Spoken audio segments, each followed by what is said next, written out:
At the end of the day, your stream is your stream. Your content that you want to put out is what you want to put out. You're there to have fun the way you want to and make content the way you want to.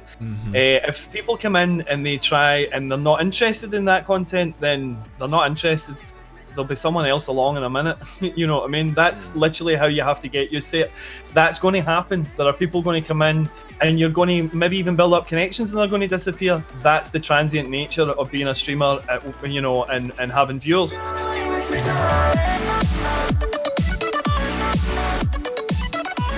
What's going on, guys? Welcome back to the Stream Key Podcast. It's Monday, and we got 3 special guests with us this week. If you've not seen the show before, this is Stream Key, our weekly show where we help you level up your stream on Twitch. Mixer's a big one now. Talk a lot about that and everything else. But first of all, let's go ahead and meet our guests a little bit here. So coming back to the show for the 3rd time, I think, Shady Pyro. How's it going, Shady? Oh, it's going. You know, running around, doing conventions, working. Nice. Were you just at a convention?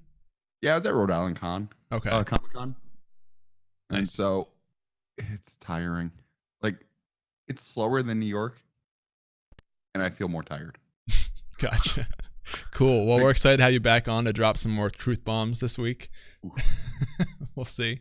Also joining us for the 2nd time is Dogg Gaming. Dogg, how's it going, man? Oh, muted. Unmute. Yeah, making sure it was you, not me. Great start. How you doing? I was typing. I was like, I'll mute myself and forgot to unmute. Yeah, I'm doing well, thanks. Glad to be back. Yeah, man. I think last time you were on, you were not a partner with us yet, and now you are. No, that is true. This is me as a partner now. Very happy to be part of the TRUgaming family. Yeah, man. Happy to have you. Excited to talk through it today. And last but not least is Veli coming back. How you doing, Vel? I'm doing awesome. How are you doing today, dude? Pretty good. Thank you for asking. I appreciate that. You know? Yeah. Someone's got to check up on you because Vince isn't doing it. It's true. Vince, we'll talk about Vince later. So, guys, if you've not seen the show before, what happens here is the first 20, 30 minutes, we're going to talk through news. There's a good bit of news this week. Less like official news as much as some rumors of things and sort of discussions we want to cover that happened. But first off, after that will be Q&A with you guys. So if you want to call into the show or just type in the chat to ask your questions. Also, one thing I want to add this week, if you guys hear us talking about something in the news and you want to add your take on it, just tag us while we're talking about it and we'll kind of bring up your take during that discussion. I feel like it's a better kind of flow we've been trying out. So that'll be cool. But let's go and quickly just recap what everybody does here on stream. So Shady, can you kind of cover just quickly what you do on Twitch for people that maybe don't remember you? Play video games, obviously. I mostly play strategy and first-person shooters with the occasional RPG that I'll start and forget to finish. And that sums it up, really. And just goof off with my friends. Gotcha. And how long you been on Twitch? I woke up like 10 minutes ago. You're fine.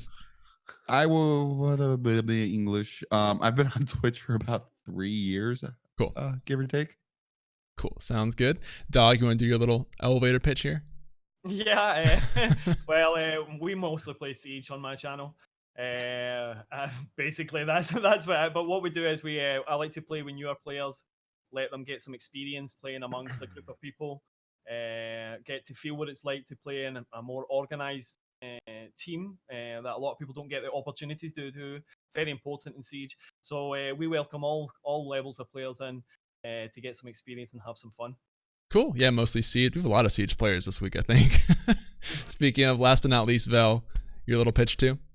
Yeah, so I'm basically, the same as Shroud if he were fat and still on Twitch. So that's me. I'm Fat Shroud. What up? I saw that was your title on Twitch the other day. That's great. Yep. Awesome. And you do mostly shooters, Siege, and Siege, Call of Duty, whatever. Sweet. Cool. Let's jump into the news then. Now we got that kind of recap done. So there's a good bit this week. The first thing we're going to talk about is the Twitch ads updates. So they finally started rolling out some of the updates they talked about at TwitchCon. Not all of them though. So basically what's out now is you can disable pre-rolls on your channel. You can technically, but the system that they use is maybe not the best we've kind of been talking about. So right now, the way it works is if you run a 30-second ad on your channel, you will get 10 minutes ads free on your channel and then it resets. So I think you can also do a minute and bank up to 20 minutes ad free essentially. So that means if you run an ad on your channel, new viewers coming in will not get a pre-roll for 10, 20 minutes. That is out for, I think, everybody right now, but the picture-in-picture viewing that they talked about at TwitchCon is not out yet. So quick updates on the ad rollouts. What do you guys think about this system they've kind of started rolling out to people? Vel, you want to kick it off? It's not what I was thinking it would be. Like I was expecting maybe like a 30-second or minute-long ad every hour minimum. You know what I mean? Like something like that. But like a 30-second ad every 10 seconds is like ridiculous, I guess is the way to put it. Like that almost feels like you're spamming. And like I understand like you're not doing it because you want to, you're doing it because you have to. But I think I'd still rather I'm gonna backtrack on like what I've always said before is that I'll just stick with the pre-rolled ads unless they increase the amount of time in between ads that you need to run, because 30-second ad every 10 minutes is ridiculous. Yeah, exactly. Okay, Dogg, what are your thoughts? Yeah, I'm very much the same as Veli. I mean, I like the idea of the system, but I just don't think they've implemented it correctly. I'd like to be able, if you could bank more time, perhaps for a whole hour or even more, maybe 2 hours, like to me at the moment, it just seems like that it's pointless. If people are coming in, then they get one pre-roll if you run pre-rolls, or if you don't run pre-rolls, they get an ad, a 30-second ad every 10 minutes, or a minute ad every 20 minutes. Like you're just feeding them more ads, and the last thing people are wanting is ads and ads. So to me, if you could bank more time, then run longer ads, and that for personally, I think that would work with the new picture-in-picture when it does come in, because you could run it as streamers could run an ad when they go for a break. If you could run a 5-minute ad or a 6-minute ad every 2 hours with picture-in-picture, you've got your Be Right Back up in the corner, the ad's running, you're going away, having a break that you need, getting a drink or whatever, and your community know that you're still going to come back. Anybody that's coming in knows you're still coming back, picture-in-picture's there. That to me seems the best from a streamer's point of view. As to whether that fulfills any contractual obligations or anything like that, or any other numbers that Twitch themselves are trying to achieve, I don't know. Right. But at the moment, I'm with Veli. I'm going back to just making sure I run pre-rolls.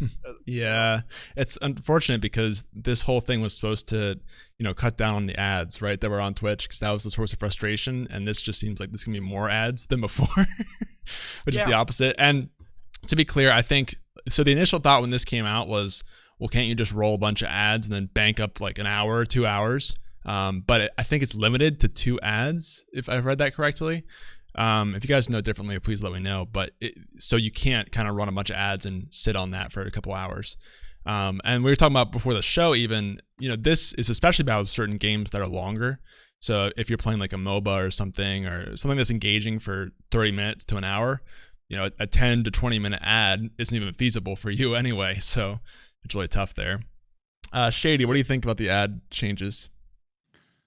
I don't even use it. Like I used it like All Fun and Games was saying, like for Be Right Back, like if I'm hitting the head. But to just break up my game, just to click start an ad, I'm not gonna remember that. Right. At all. And obviously, you guys haven't watched Hulu without ads. There's an ad every 30 seconds. Yep. It needs work. I agree that, you should be able to bank up more than 10 minutes. Because like the biggest complaint, I think, were people that would get a host or a raid and, 10 people are watching an ad. By the time the ad's gone, you got 2 people now. Right. Here's the problem. When's that going to happen? Give me an option to say, hey, let me bank my pre-roll for raids. Something like that. That'd be a cool feature. Yeah. Because otherwise, you're not going to know when that's coming. I think we did touch on, supposedly the raids thing is supposed to get fixed so that you won't get raided into ads anymore. I can't confirm if that has been fixed or not because it's Twitch, but that shouldn't be a feature technically. Yeah. So, but anyway, just kind of interesting to see them rolling out. I hope we'll see the picture-in-picture coming soon. A lot of people in chat were saying it'd be more bearable with that, which I agree. It's still a lot of ads though, so it's kind of tricky. But I don't know. Any of you guys think you'll try this out at all, or just stick with the pre-roll ads for now? Not until they increase the amount of time in between ads. Like 10 minutes is ridiculous. Yeah. Gotcha. Cool. If you guys have a thought in the chat that we didn't cover about this topic, please feel free to chime in or call in if you'd like to later in the show. So the second piece we're going to talk about here is, let's talk about the Mixer rumors first. So we talked last week, obviously, about Shroud moving to Mixer and everything that's created since then. There have been a lot of rumors this week about people supposedly moving to Mixer soon, and Drama Alert confirmed this, and so said that. So I want to cover a few of these and just kind of have a little discussion about whether we think others will be moving to Mixer and who that might be likely to be. So I'll go through a couple teases here.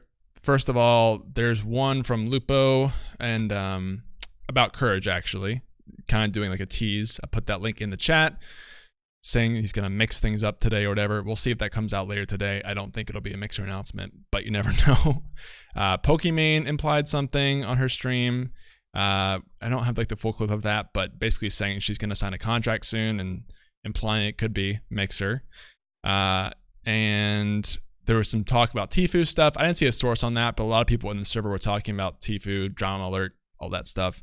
Again, I don't think that'll happen, but it's being talked about. And then on the other side of things, we had Dr. Disrespect saying, implying he was paid to stay on Twitch as opposed to moving to Mixer. So there's a lot of discussion from people about maybe they're moving, maybe they're not, kind of hinting at things. Do you guys think we'll see other people start moving to Mixer soon in the wake of Shroud moving too? Dogg, I'll kick this to you first. Oh yeah, I definitely expect more people to move. I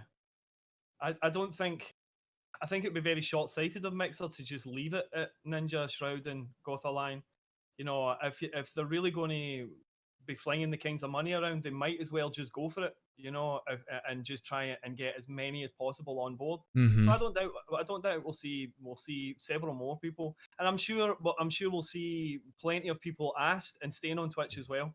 But some of the names mentioned, I said before, I'm not entirely sure if Mixer would have been so interested in Dr. Disrespect. I mean, he's a huge streamer, a massive streamer.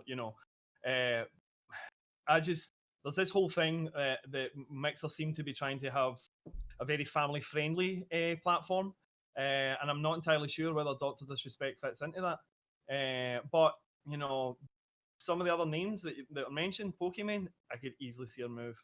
Lupo, I mean, again, I'm not saying that they would choose to move, but I could easily see Mixer being very, very interested and really going out their way to try and attract them. These are really big names, and they bring really healthy and positive communities as well, and I think that's a big thing.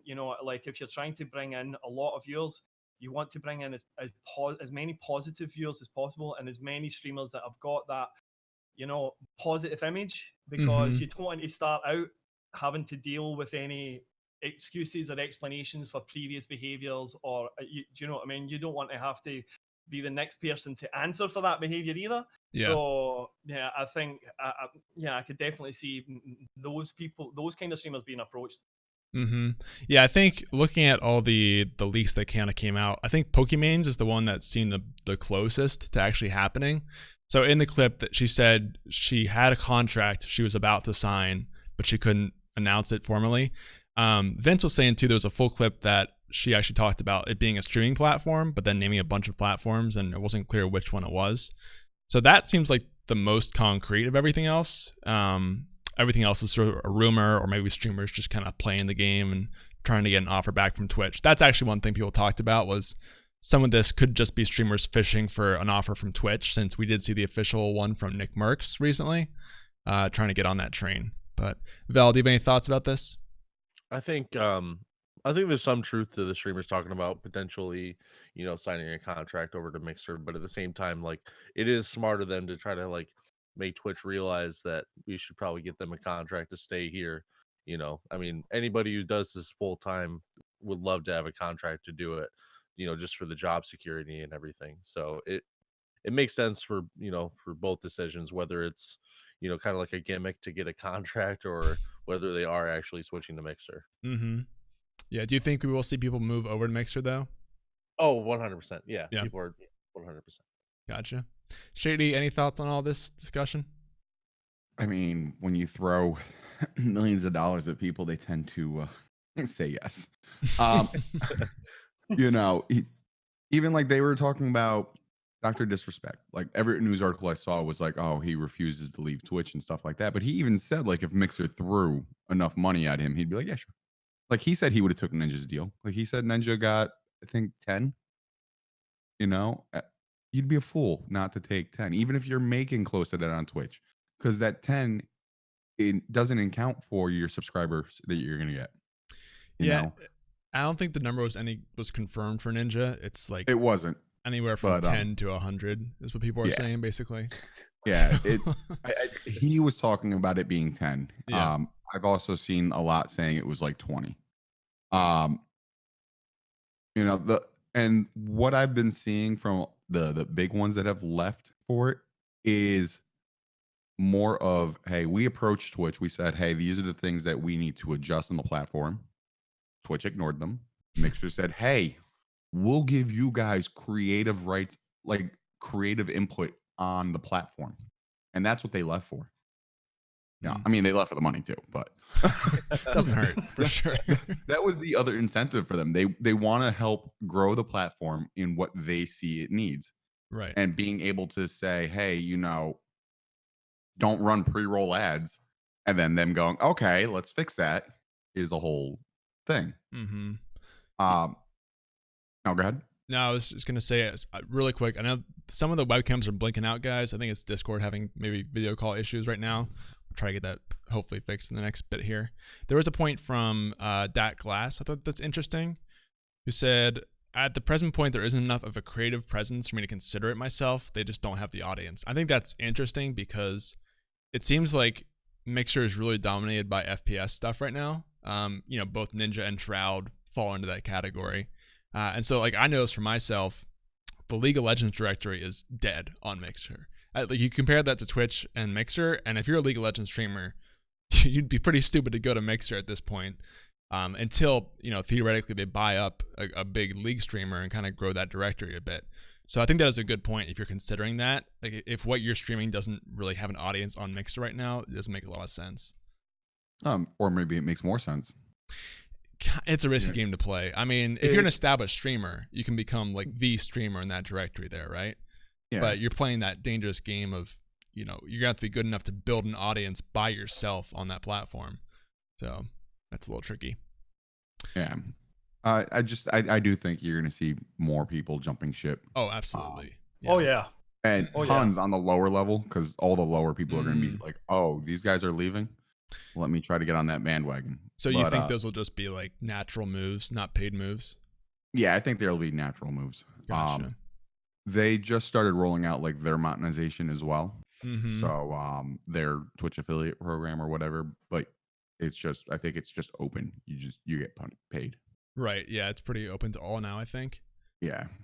Me and Maul talked about they're looking for brand safe folks. That's kind of what Dogg was saying earlier, those positive faces. And we kind of said like family friendly earlier, but I know that some of these, like Ninja kind of went back a little bit on the family friendly thing. It seems like Shroud, I wouldn't necessarily call it family friendly.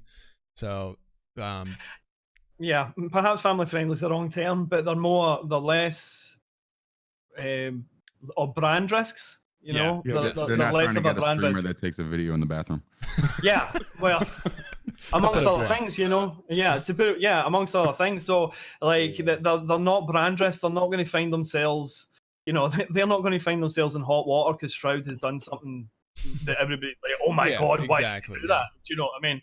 And that's more, I suppose, brand friendly is more what they're looking for. Yeah, less hot water buttons. Right. Brucifer in the chat said Shroud isn't family friendly. So it's not that he's not family friendly. It's that like he doesn't build a stream around that. And like we're saying here, he's not a brand risk is more kind of what they're looking for there.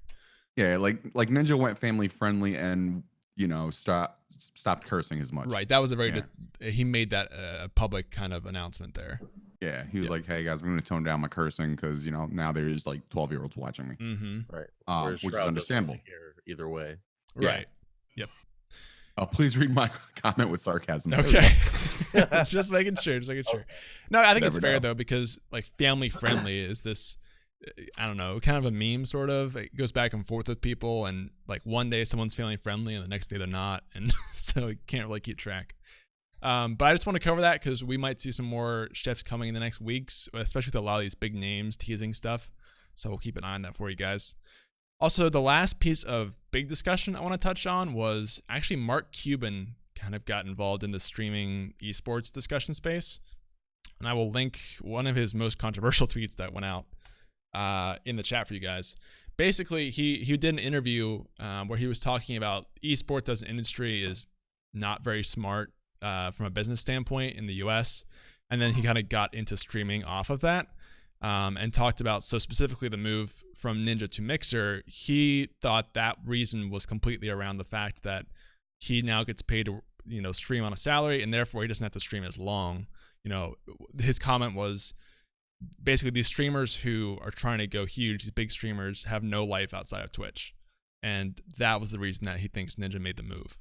And so there were a lot of responses to that from people. You saw Lupo and Co responding, saying you can raise more charity money that way, and some people love that. So I want to get you guys' thoughts on this, and I kind of linked you some more threads that he said. And you guys have thoughts on this whole discussion popping up? Yeah, I mean, I think we're all gonna have some pretty similar viewpoints on this, but I mean, with someone like Mark Cuban, you know what I mean? Like, he doesn't really need to, like, I don't know. I feel like his decisions are all based on how much money he's gonna make as compared to how much work he's gonna do, which makes sense for him because he already has money, so he needs to be a lot more like smart about his decisions and everything. But like someone like me, who before I started streaming, I was working at IHOP as a third shift manager. This is better by a lot. You know what I mean? Like I'd rather make $200 a month doing this than $1,000 every 2 weeks. You know what I mean? Doing that. Like, the money that I make from this, although I work way harder for it, it means a lot more to me. You know what I mean? Like, it's just like, it's a much more satisfying thing for me to do. Like, I'm not working for anybody else. You get to be your own person, your own boss. You get to just be yourself and play video games as a job. Like, screw you, Mark Cuban. You know what I mean? 18 hours, that isn't so bad, right? Yeah, exactly. Right. Okay. Shady, do you have any thoughts on this conversation? I mean, he's right in a sense. I'm a big advocate for, balance of everything.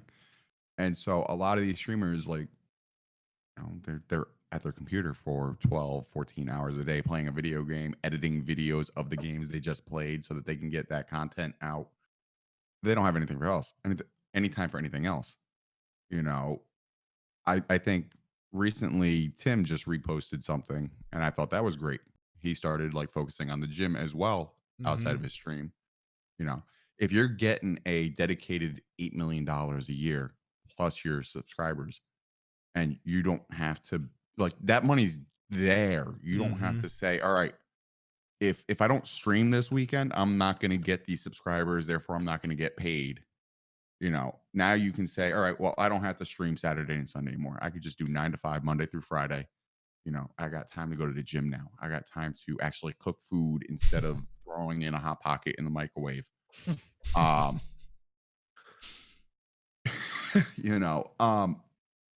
It makes a difference to know. Like, I used to work hourly.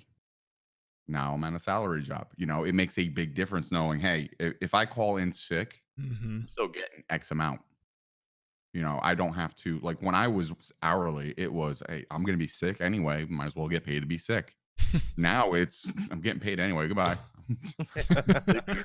3 o'clock in the afternoon. Right. It's like the peace of mind involved in there, right? Yeah. And that is huge. Like I have never, ever wanted to work a commission-based job. I refused to numerous amounts of times because they're like, hey, you're going to get $300 a week as your pay. But if you sell, you can get more. So 1 week you're getting $350, 1 week you're going to get $1,000. You can't play off of that. You don't know where you're going to be in a month. You know, so to some extent, that's kind of what they have, right? Because they have the contract, and then theoretically anything on top of that, subs and donations. I don't know the details of the contract. Maybe Mixer gets that, but they have a dedicated.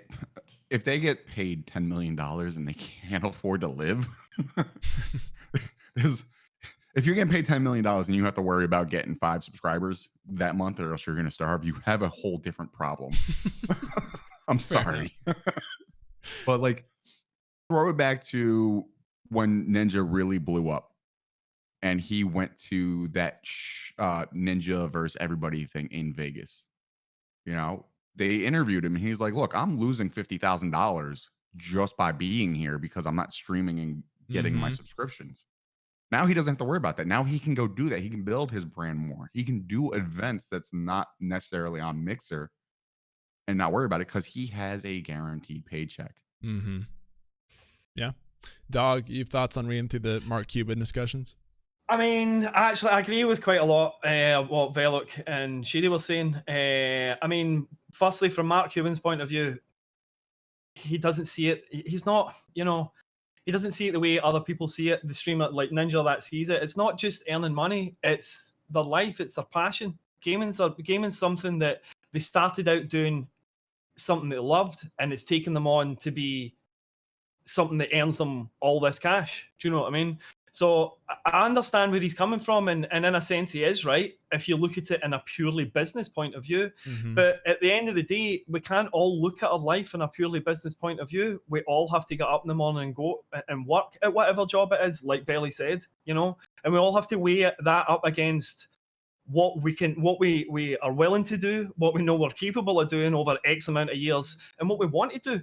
And how we can balance that with life. I also agree with what Pyro says as well. It isn't, 14 hours a day in front of your PC, it isn't healthy. It really isn't. But, unfortunately, that's actually the reality for more than just gamers. That's the reality for many working stiffs. Do you know what I mean? Who have to do the same thing. So yeah, in a lot of ways, gaming has got this.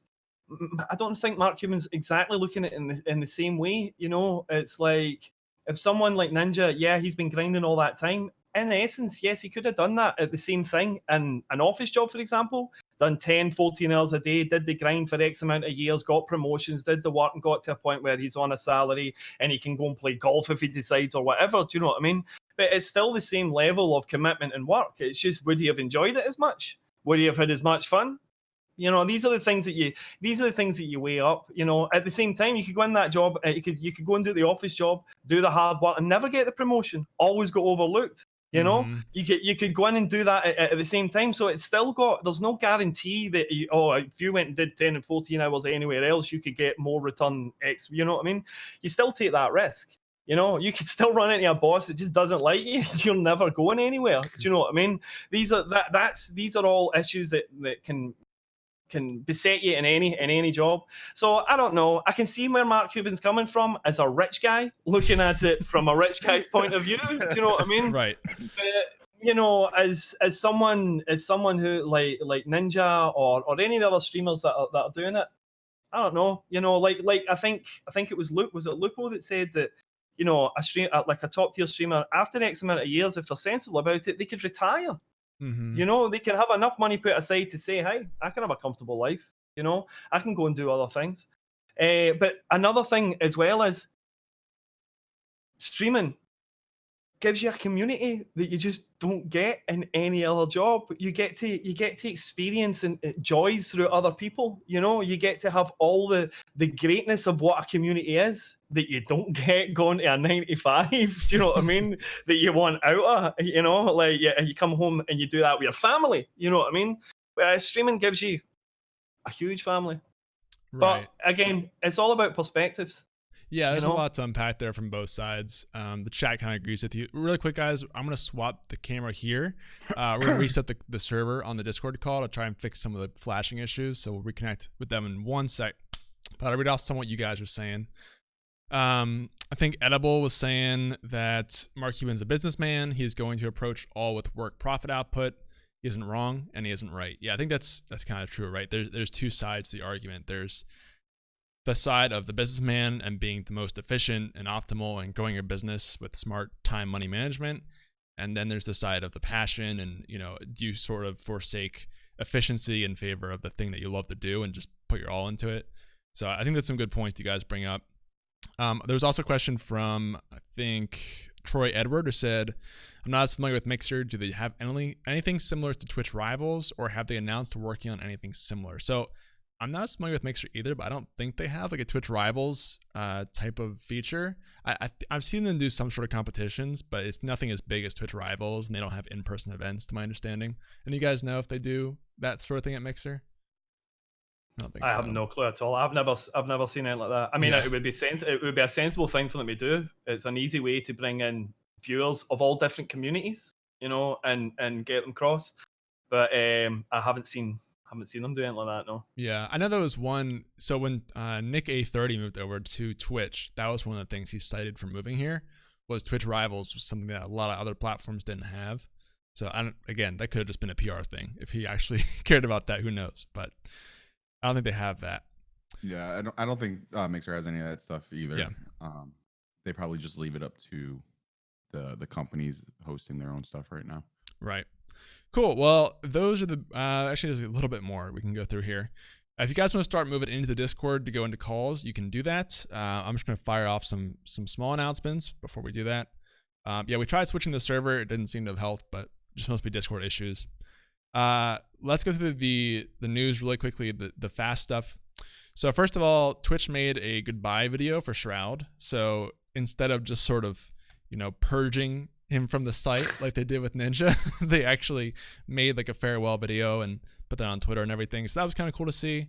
And if anybody has quick thoughts on that, I think compared to the Ninja situation, like Shroud's Twitch stream channel it's still like his normal Twitch stream channel. They didn't say, oops, like this streamer is in a different castle. And then, so after checking that out, went to go see like what they did with Ninja's channel, and it's back to the regular thing. And I think is Shroud still partnered? No. Okay. I heard that was stripped instantly after the announcement. It was. Okay. It was. That's supposed to be for sure. Yeah. Yeah. The moment he signs with them, because they have an exclusivity contract agreement in their contract, don't they? So the moment a partner signs with someone else, then that's literally the end. They've broken their contract. I was quite happy to see the video. I have to say, put a little dust in my eye. And one of the things that did jump out at me though was just how involved Shroud was in the Twitch community. Watching them drop those hosts on people, watching them drop subs on people with 1 or 2 viewers, and sharing the magic of that, with so many just small, really unknown or unheard of streamers. That to me is one of the things that really sets Shroud apart. It's not unique amongst big streamers, but it's fairly rare. So yeah, I really enjoyed the video. It was good to watch, to see a Shroud highlights stream that wasn't just loads of fantastic kill montages. Right.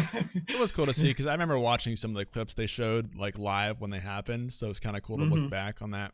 But obviously that was a much better way to respond to this than to just shut him off and make it a petty situation. I mean, it's good to see Twitter learned. Twitch learned Twitter. That Twitch learned. It's too late for the whole Ninja situation, and it's probably left a real bad taste in the mouth, for Ninja and all the people associated with them. It'll be interesting to see. The one thing I'm interested in to see is how many of them come back to Twitch when their first contract runs out. Perhaps Twitch has learned that, being a bit nicer about it, right, might pay off down the line.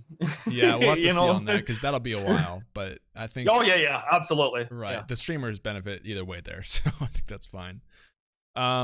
Next thing was polls actually launched for, I think, everybody on Twitch. So there's a little option in your dashboard now to create a custom poll. You don't have to use straw poll or anything anymore. It's just built into the chat. That's pretty cool. I haven't actually used it. So you know what? I'm gonna create a poll right now. Have you guys used polls yet? And you guys can vote in the chat. I'm gonna test this out in real time because I've not tried it. So okay, we're gonna start the poll right there. And yep, it's right there at the top of the chat, and you can click which option you've done. Have you guys used polls at all in the stream yet? This is kind of like a ninja announcement. I didn't see them actually make it public at all. Anybody? I think No, this I- came out in an email over the weekend, and so I was Okay. away. I didn't even get an email about it. I usually do for most stuff. I don't know. Maybe I'm getting the email for the Twitch streaming thingy. Yeah, Twitch Studio. Yeah, I got that invite this weekend as well. Yeah, I was so. gonna cover that. It seems like a lot more people got the Twitch Studio invite over the weekend. Have any of you guys tried it? I still haven't tried it, but I know a I'll lot of probably people. be trying it this week. Okay. I do as a tech person. I want to see Yeah. what it's like. Give us a report for sure. I'm curious about Yeah, it. I mean, I'm gonna say this right now. It's probably still OBS. Well, I really want to put Streamlabs OBS back on Right. right now just for selective recording, but that's a different subject. So we ran the poll, and 90% of people in chat had not used the poll system. That is wrong because every single person just Oh, did when shoot, they you're right. voted. As all the liars, streamer, chat. though, not the. You didn't specify that. Inception. We just got Inception right now. I think that's actually a really great feature, though, because I see a lot of people use straw polls pretty effectively. So I think if you use this, it could be pretty cool with your chat, like what game to play or some decision you want to make, even just fun stuff. So it'd be kind of cool way to interact with people. But actually, there are some options, like I mentioned. You can make it. You can vote with bits. Allow voting. Ew. Yeah. Yep. Ew, I just checked that on mine. Ew. So it looks like it's allow voting with bits, so you can basically let people vote additionally beyond once. Well, you can also do like allow voting with bits, but subscriber only. So then people that aren't subscribers probably can vote with bits. And you can do subscriber votes count twice. Yeah, that's nasty. Interesting. That's Yeah. I've never found a need. I mean, not that anybody else shouldn't, but I've never found a need to use a poll. And knowing my community, oh my days, I'd just get trolled. What you don't want to do what operator and loadout I should use next? Right. Dude, I don't know why I play shield operators every round of my life. Okay. You know, you gotta bring up the strat roulette, spin that a few times, put some of those options in there for your polls. And Bell's like, no strat roulette. no, Well, you don't want to do turtle? no, that's gonna be a Crawl, bad. crawl across the floor. So I don't know. I think it's cool they're giving you the options on stuff. It's not like they're enforcing that you have to use bits or have to use subs. Yeah. So there could be some benefit there, and you can at least set the currency volume too, so you can make it like 1 bit or something that you get via ads to influence. I don't know. Maybe somebody will have a good use for it, but it's out there if you want to start using it. I can understand sub only votes. You know, Yeah. that makes sense to me. Sub only votes. Bits just feels a bit. I don't know. Not for me. I'll say that. Mm-hmm. Yeah, no, the sub only votes are great if you do like a sub day, like dedicated sub day. Like I know Lyric does sub Sundays where subs get to pick the games he's gonna play, and so running a poll like for that would be great. Mm-hmm. Yeah. Yep. Okay, next piece. This is just a small thing, but I always like to mention this. So Twitch started running paid ads on Twitter, which is cool. I know they've done YouTube in the past, but I've never seen Twitter before. So like the promoted posts you see on Twitter, they're doing some of those. The one I saw was Boogo winning the Fortnite World Cup, and it was, come join us on Twitch for more of these moments. I just like to mention that because that means more viewers coming to Twitch, and that's always a good thing. And I think that's a good sign that Twitch is investing some of their budget into bringing new people onto the platform. So that was good to see. And we talked on Twitch Studio already. Last thing I had was somebody found a clip of Shroud, basically just confirming that he got paid more than 8 figures to move to Mixer.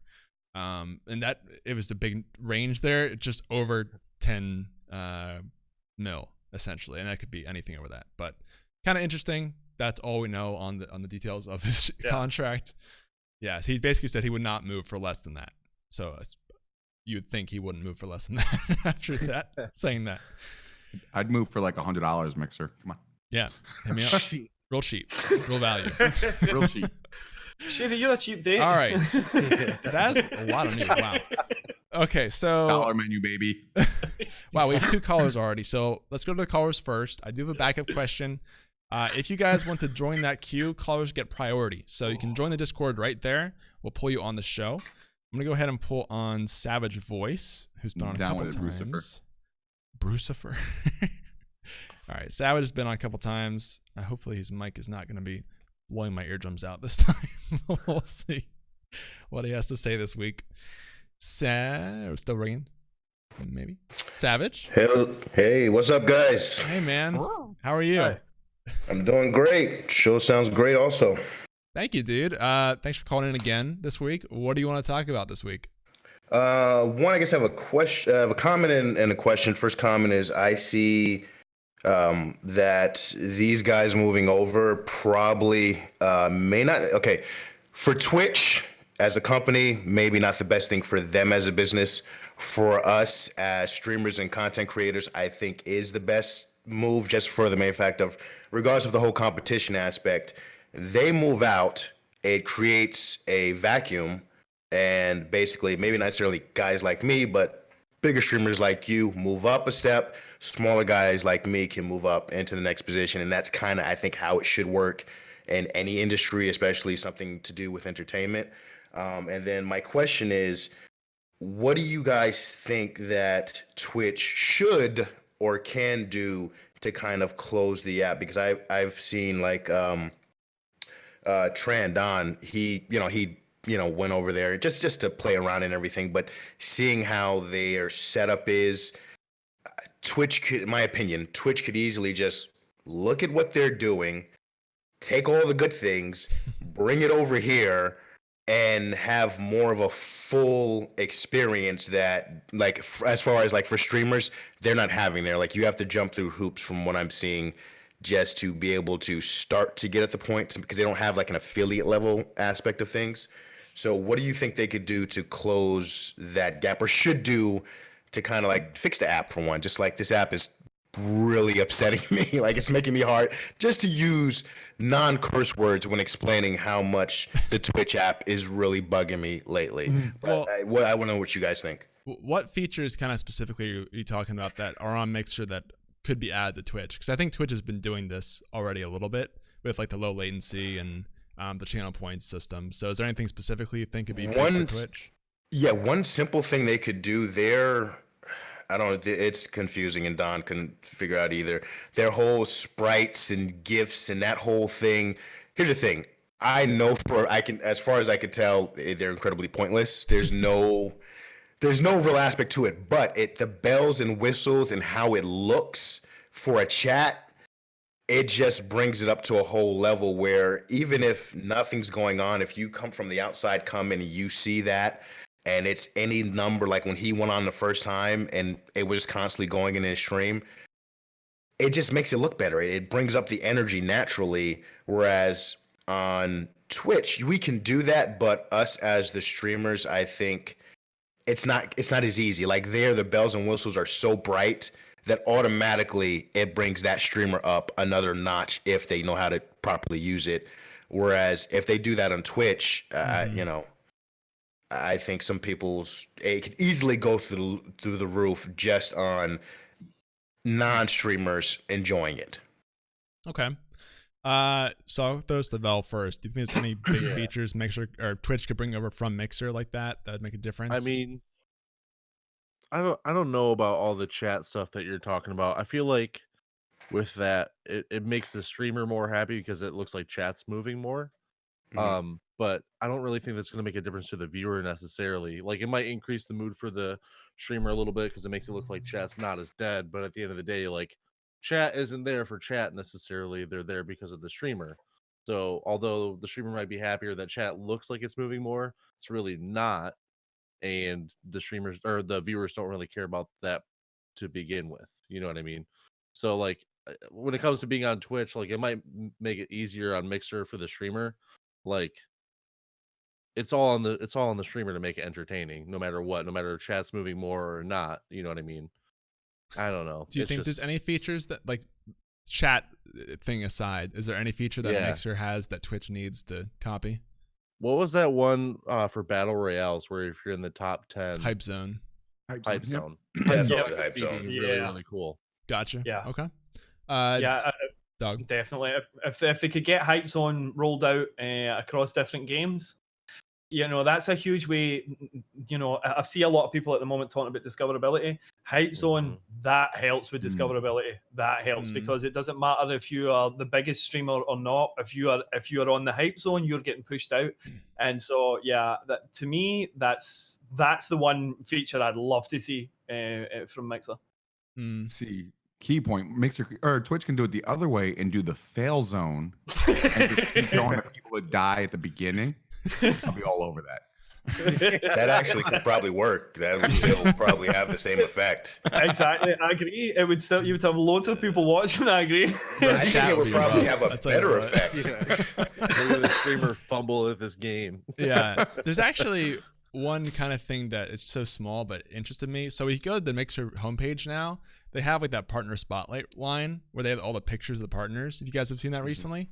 I actually think that's really cool, just to be able to see the pictures of the person you're watching, and it feels like more of a brand that they have over there that you don't really see on Twitch in the same way. I mean, you have icons in the homepage, but it's cool to see some of their people right there, and they really seem like people you can kind of connect with from the get-go on Mixer, as opposed to finding someone on Twitch. So that'd be a cool feature, I think. But I mean, the biggest feature they can bring over is $10 million contracts. I have to say, that seems like a good idea.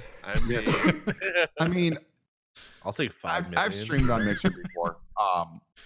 I think their FTL is still better than Twitch's low delay one. Like Twitch has made vast improvements when they put it out there low latency, but FTL is still insane. Like you're talking sub-second to interact with chat. Twitch tried doing that. They brought over co-streams. They brought over their squads or whatever they want to call it, but then they said, "Hey, we're just gonna make this partners only." That I think that's ridiculous. That is a great item, especially for like say the Siege players over here. To be able to put 5 Siege players streaming on one channel and be able to see from every different standpoint. I think Mixer doesn't do their squads feature or co-streaming the right way either. Like I've done that. I did that with a few other streamers last year with PUBG. And if you click follow while you're co-streaming, it doesn't follow every single person. It just follows the person you have in focus at the time. Right. Which I think that's a little weird. They should probably have made it so like if you hit follow while co-streaming, you get everybody. I feel like overall, there's not a huge feature on Mixer that's changed in the game between Twitch and Mixer. I mean, the mobile app is its own conversation, sort of. But even then, I don't really think the Mixer mobile app is that much better than the Twitch one. I mean, if you guys have different opinions. No, they both suck. Yeah, they both have things I won't say. Right. So that's what I'm saying. Go ahead. Other features that are good over at Mixer. So transcoding. We all deal with that whole, randomly you don't get transcoding. So Mixer, you can go Mixer Pro or, Twitch Prime, and you get a dedicated 720p transcode no matter what. For the little emotes that people were talking about earlier, those used to be a currency. It wasn't just chat interaction. For the Mixer partners, that used to be just free currency. They kind of are somewhat. I think I don't know. Understand the conversion rate. Oh, they killed it. It used to be like every 1,000 was like $1 or something. But then I think they've killed it to where it's like once you hit a certain amount, then you get more money from your subs or something. They keep changing it. Yeah, it's a multiplier. And so, but it used to be free money. Microsoft would be like, "Hey, you're watching our channel. Here's half pennies." Yep.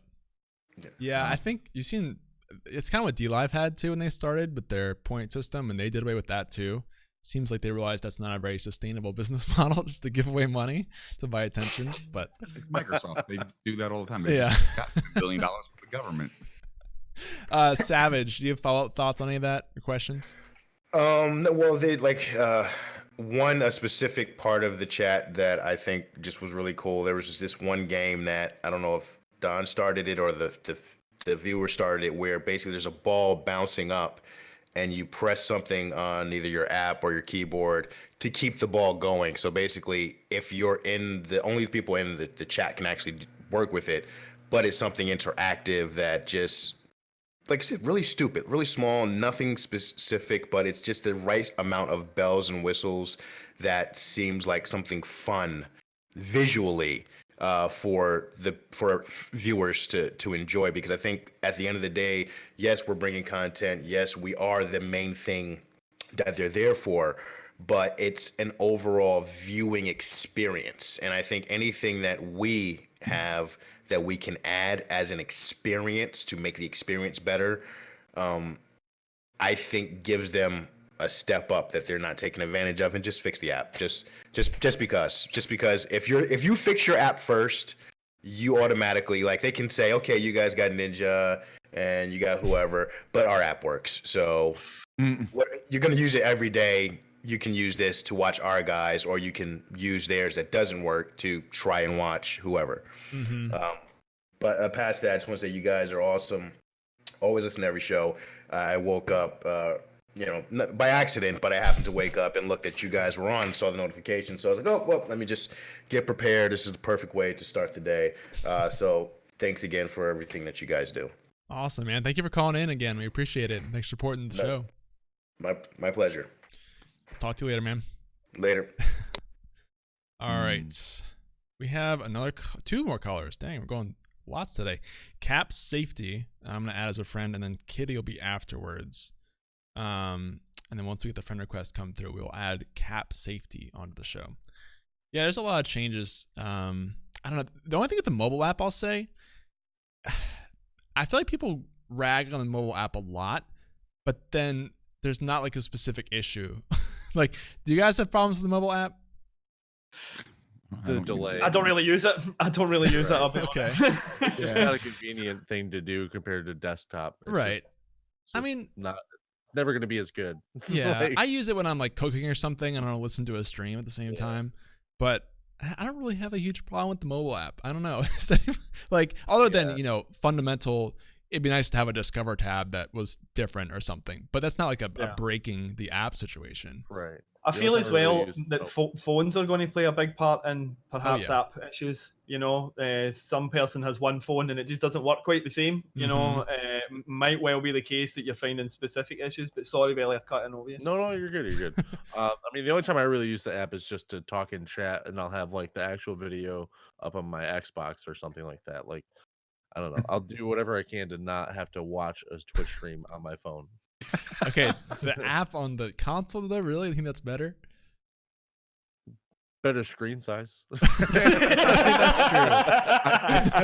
I think the only time I use the app, I put it in chat only mode. Yeah. And then just sit with my headphones listening.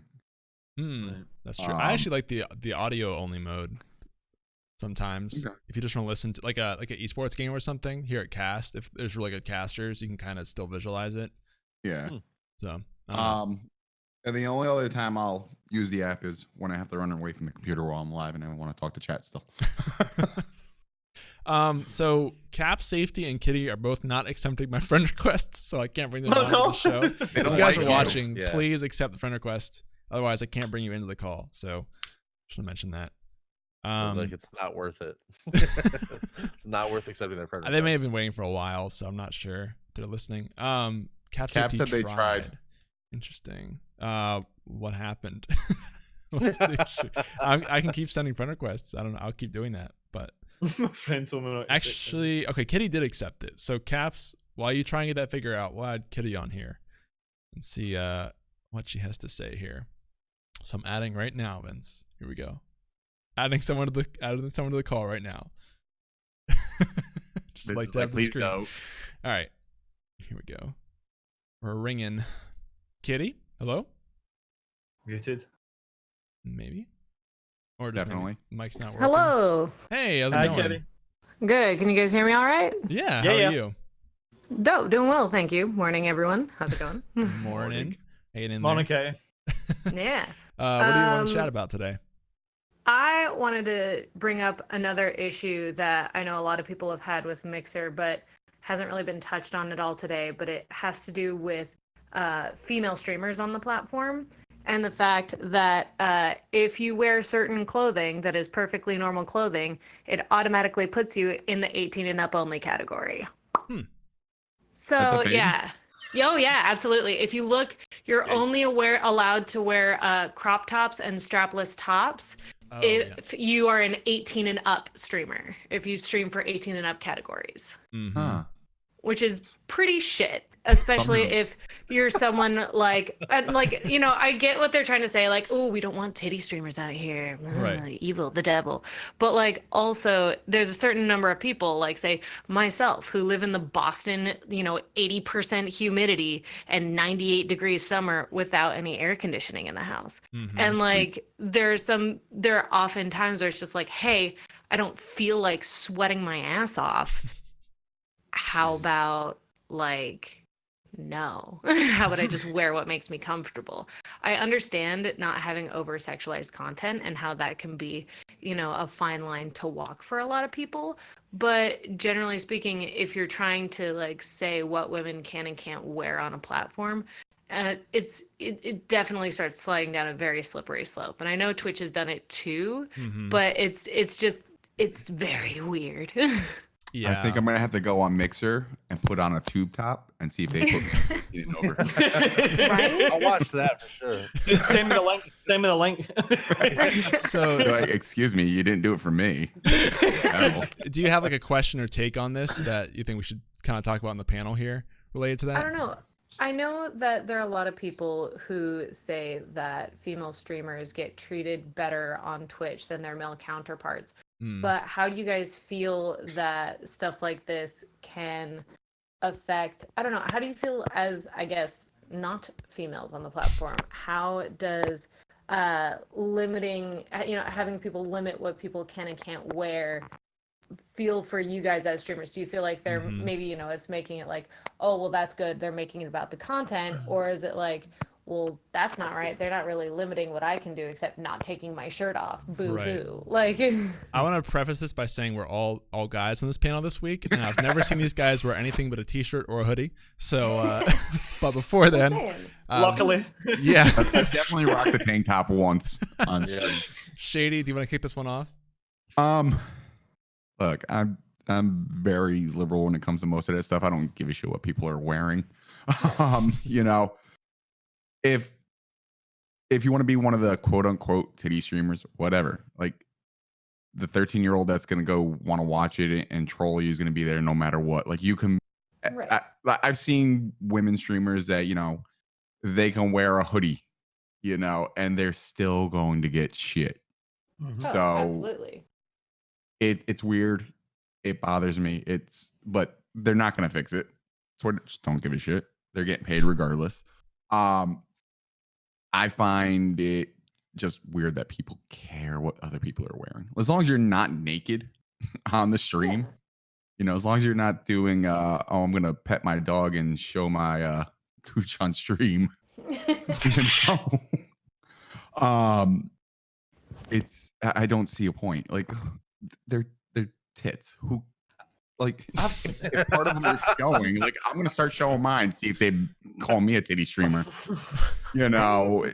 All right. I mean, honestly, I think that I've just read as well from Susie Kuku in chat that if you're not allowed to show your shoulders on Mixer in an under 18 stream.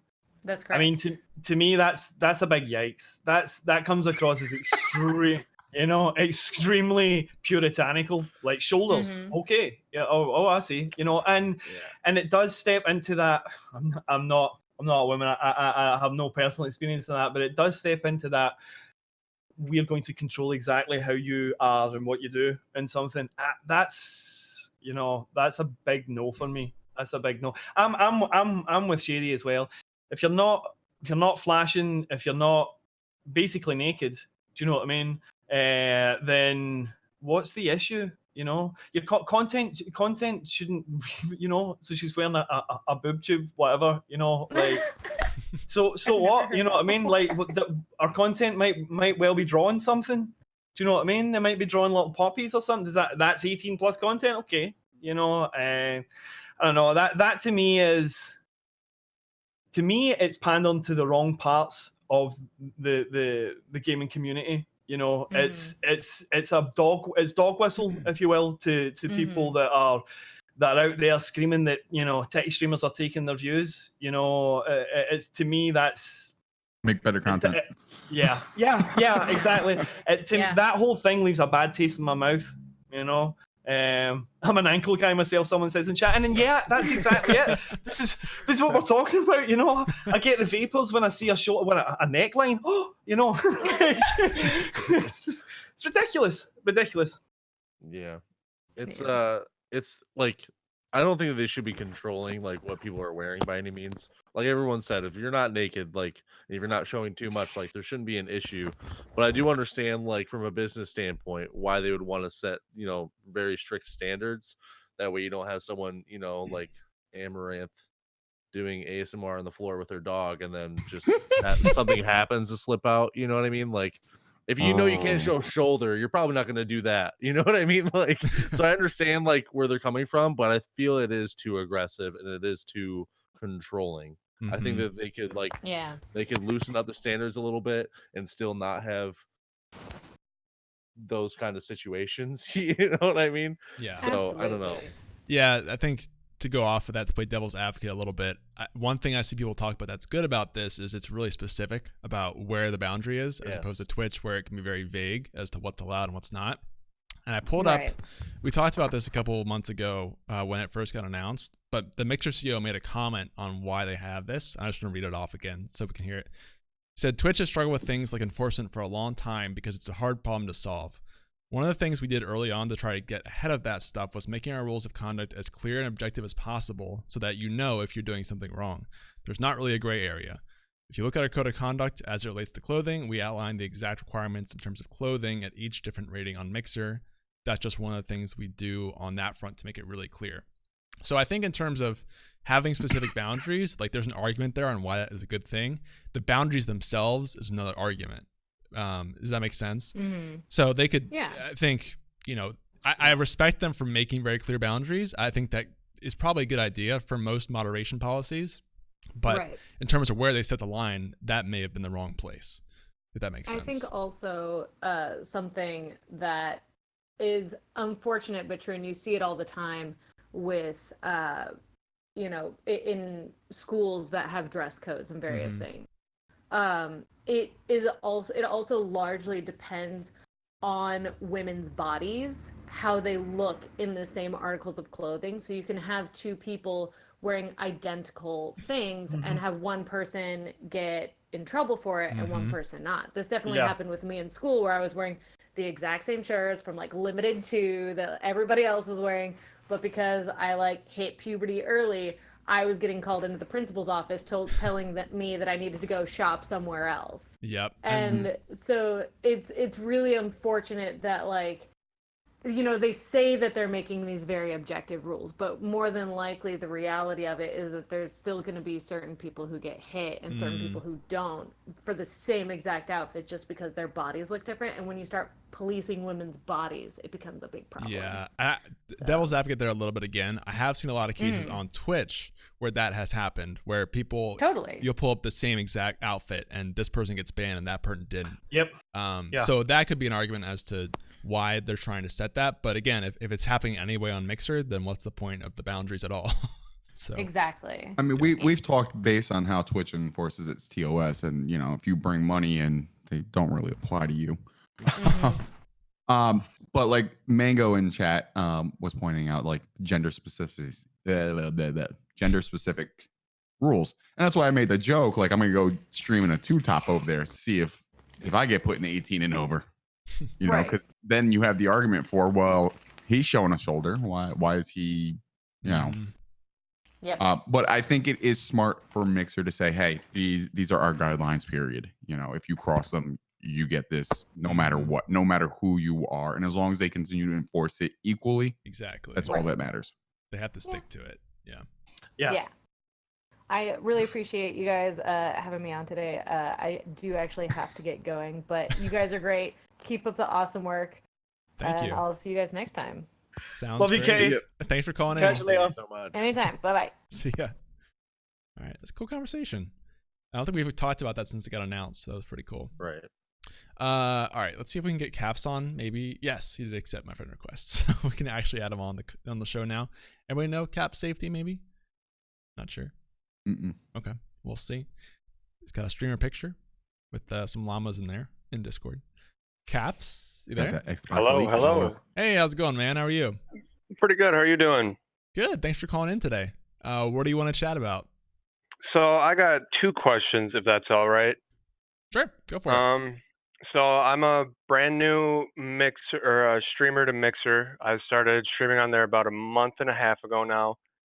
And a problem, I wouldn't say a problem, but a nuisance that I've been running into is that a lot of people who are just coming into my chat for the first time, they're always asking to play. And I don't know if that's because I'm a brand new streamer that think that's a little more okay, since I usually have an average of like 2 to 5 viewers maybe. And I mean, I don't want to make them feel bad by saying no, but I feel I provide better content and the content I want for my channel when I play solo or with a designated partner that I play with. So I was just wondering if you guys had any thoughts on how to control people asking to play without banning them or anything, because I'm small. I don't want to ban anybody that didn't actually do anything bad. Every or viewer anything matters like that. too, right? Right. Oh, 100%. Like I love each and every one of my viewers. I don't want them to feel bad, but I want to do the content that I want to do. Right. I think a lot of people have dealt with this exact same situation. So Vel, you want to kick this off? Yeah, I actually used to stream a lot of Fortnite, and that's something that you deal with probably 30 times in one stream is, can I play with you, or are you full? And as fun as it is to have new people come in and, you know, play games with you and everything, if you think your content is better going solo, that's what you need to stick to. People who want to play with you, like, some of them will leave, and you don't really need to pander to those people anyways. You know what I mean? If they're gonna ask you to play, and then when you say no, they're gonna leave. Like, they're not gonna be a member of your community, regardless of whether or not they're playing with you. They're only gonna be there to play with you. Right. So make the content that you really enjoy, and don't worry about the people who, you know, don't want to watch it, or, you know, don't worry about saying no to people, because you can't let other people control your stream, because it'll just be so bad, man. I'm telling you, just control your stream, make content that you enjoy, and just tell people no, it's your thing, run it. I used to do that a little bit, didn't you, Val? Play with viewers from the chat. Yeah, and it can be cool, but at the end of the day, like, it's a lot of those people that want to play Fortnite with you, they just want to talk to you the whole time. Right. And, like, or there's like background noise going on. And so when you do get these random people that don't necessarily know how to game with a streamer, you know, as far as, you know, controlling the comms and everything, it can really put a burden on you when you're trying to talk to your chat. But they're screaming at their mom in the background about how they don't want to clean their room or whatever. You know what I mean? So pause the game. It's not live, Mom. I can't pause it. Exactly, man. So yeah, just tell them no, and don't even worry about the repercussions. Right. Yep. Cool. Dog, you have thoughts? Yeah, I completely agree. At the end of the day, your stream is your stream. Your content that you want to put out is what you want to put out. You're there to have fun the way you want to and make content the way you want to.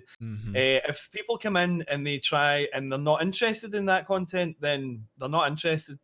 There'll be someone else along in a minute. You know what I mean? That's literally how you have to get used to it. That's going to happen. There are people going to come in and you're going to maybe even build up connections and they're going to disappear. That's the transient nature of being a streamer, you know, and having viewers. But one question I was going to ask was, what kind of games do you play?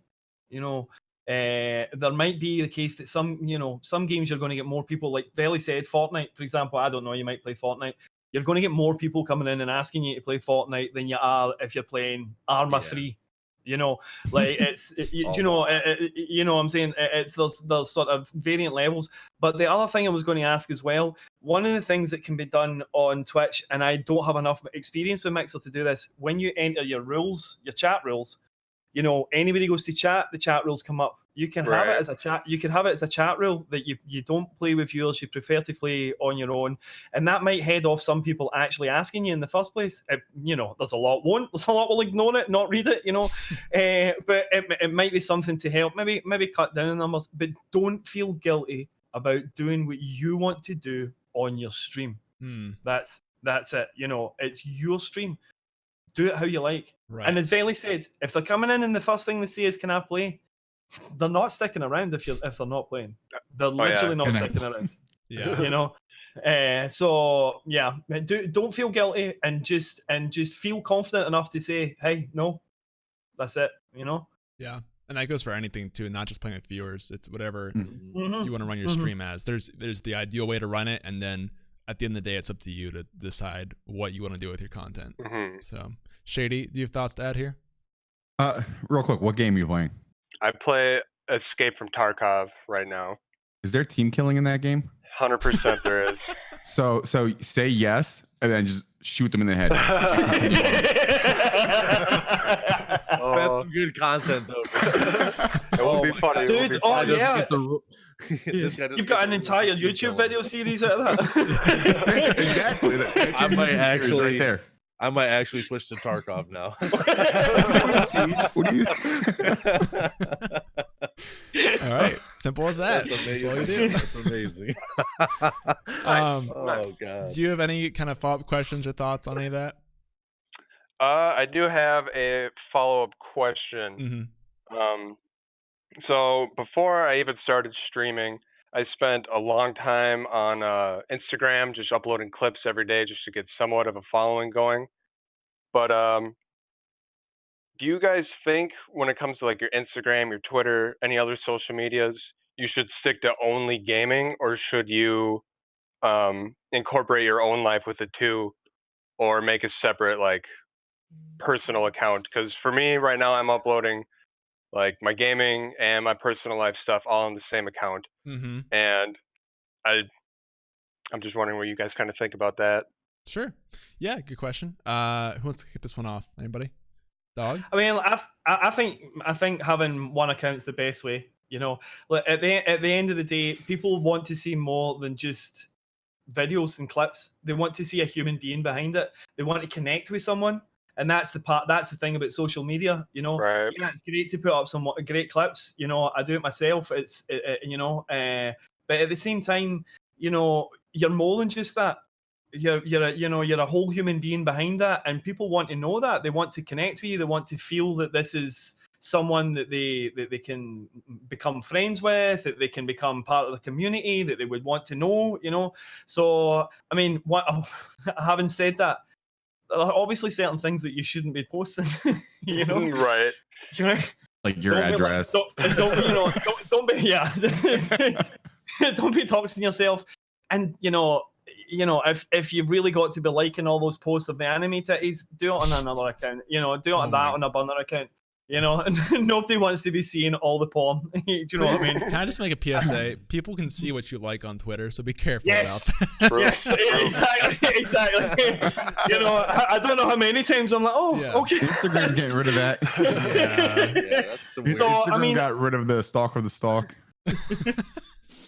Go ahead, Shady. So Instagram actually has a rather dope feature. You can tag people to be a specific role. So you can set your friends as like close friends. You can set people that you just are your viewers as your viewers and stuff like that. And so like, and I only noticed it once because a friend of mine who had a baby, like they post baby pictures to close friends only. So all the random people don't see photos of their baby, you know? And so you could do something like that. I personally keep two, even though I post the exact same shit in both of them. Do you use both actively? Do I do anything actively? I say that because I feel like the vast majority of people I see that have multiple accounts on the same thing just end up using one over the other. I do use one more than the other, but there's ways around that. Like there's Hootsuite, Hootsuite, whatever the hell.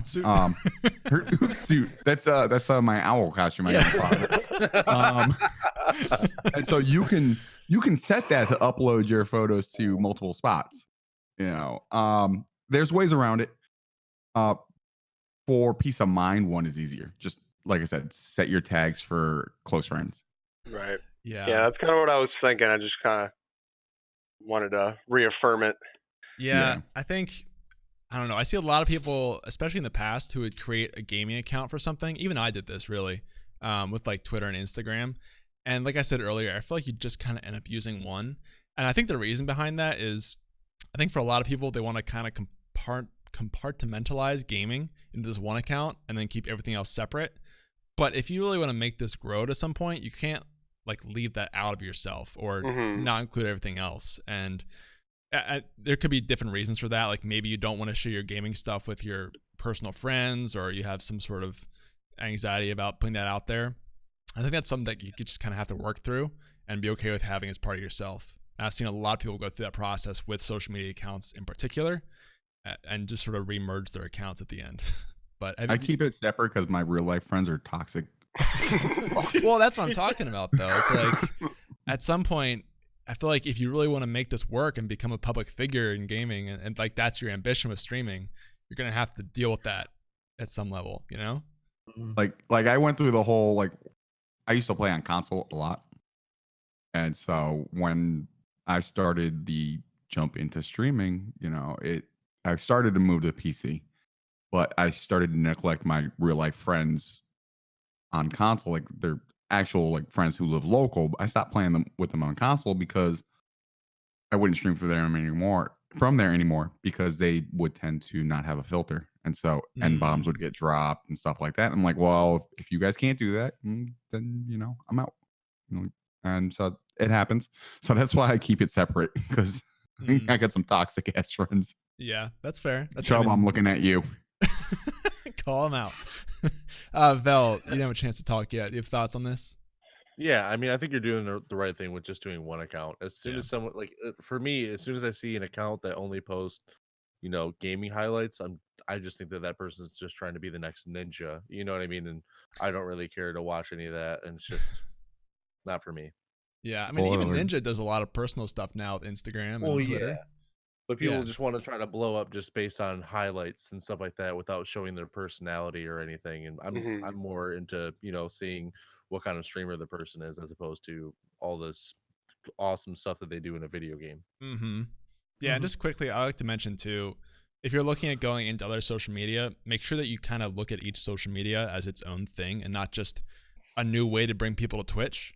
I think because a lot of people get kind of wrapped up in just becoming a Twitch streamer, and everything I do should support that, as opposed to, you know, Twitch streaming is my main thing, but I also am growing an Instagram for Instagram's sake, you know, not always just to push people right to Twitch.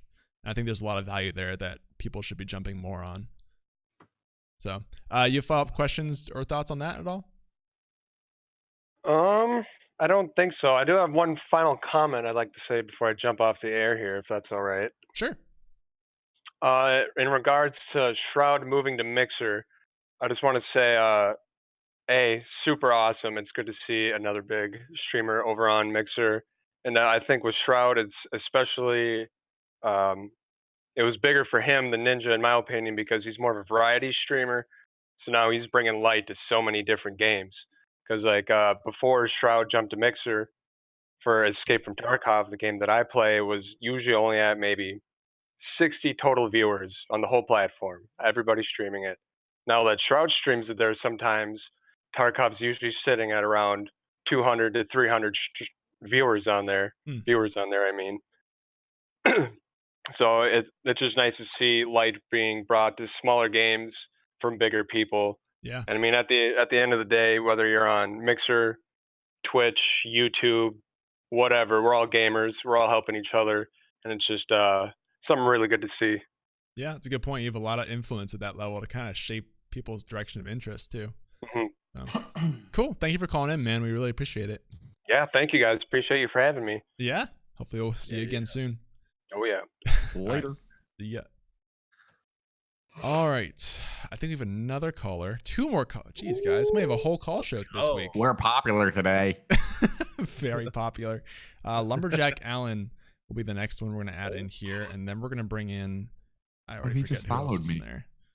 Lumberjack followed you? Yeah. Well, now you know why. Crazy Something Eyes will be on fantastic. after. Lumberjack? You there? Maybe. Mic issues? You go. Oh, hey, hello. Hey, how's it going, man? Good. How are you? Good. Thanks for calling in. So my main question is that I see a lot of guys have, big, Discord channels like, TRUgaming obviously has a nice Discord channel, and Veloc, I've been on your Discord for a while now and it's pretty well run. So I was wondering, how do you like, is Discord an actual viable way to like actually grow as a streamer, or is there more of just like another type of social media kind of a thing?